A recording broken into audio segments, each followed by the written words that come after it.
Welcome to my YouTube channel PTK education. आज आपण बघणार आहे क्वेश्चन्स विवेचकाच्या सहाय्याने 2x चा वर्ग - 5x + 7 = 0 या वर्ग समीकरणाच्या मुळांचे स्वरूप ठरवा। आपल्याला विचारले मुळांचे स्वरूप ठरवा। आता पेपर मध्ये आला क्वेश्चन किंवा आला सप्टेंबर 21 मध्ये आला सप्टेंबर 21 मध्ये हा क्वेश्चन बोर्ड मध्ये आलेला। आता बघा मुळांचे स्वरूप जर ठरवायचं असेल तर आपल्याला काय करायचं, सुरुवातीला याची तुलना करायची। काय करायची, आपल्याला तुलना करायची। बघा आन्सर लिहिताना आपल्याला काय करायचं आहे, क्वेश्चन मार्क काय दिला आपल्याला 2x चा वर्ग - 5x + 7 = 0 दिला आपला क्वेश्चन। काय करायचं आहे, या समीकरणाची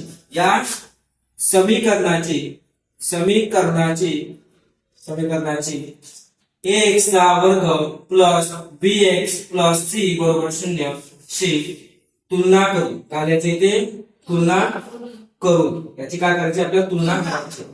आता तुलना केल्यानंतर मला सांगा a ची व्हॅल्यू किती येणार, a = 2, a ची व्हॅल्यू किती येणार 2, b ची व्हॅल्यू किती येणार -5, किती येणार -5, किती येणार -5 आणि c ची व्हॅल्यू किती येणार 7, किती येणार 7।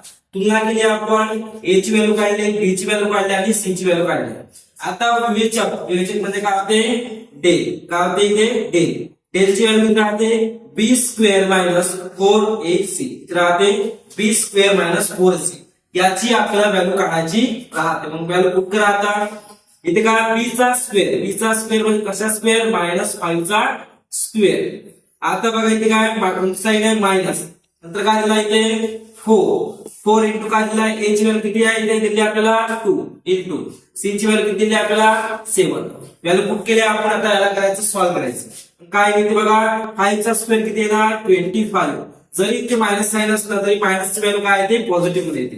बघा -4 2 जा 8, 8 7 जा किती होणार, 8 7 जा 56, ते येते 56। आता काय करायचं, इथे 25 मधून काय करायचं -56 काय करायचे, मायनस करायचं। बघा 6 मधून 5 गेले किती राहते 1, 5 मधून 2 गेले किती राहते 3 राहते। आता 25 मधून काय केले -56 काय केले मायनस केले।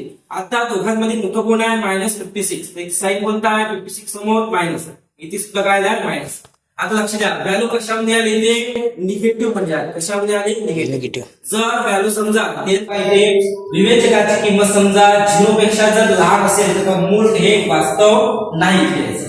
समजा इथे निगेटिव्ह आला आपलं, समजा विवेचकाची किंमत समजा 0 पेक्षा जर मोठी आली तर काय म्हणजे वास्तव व असमान आहे।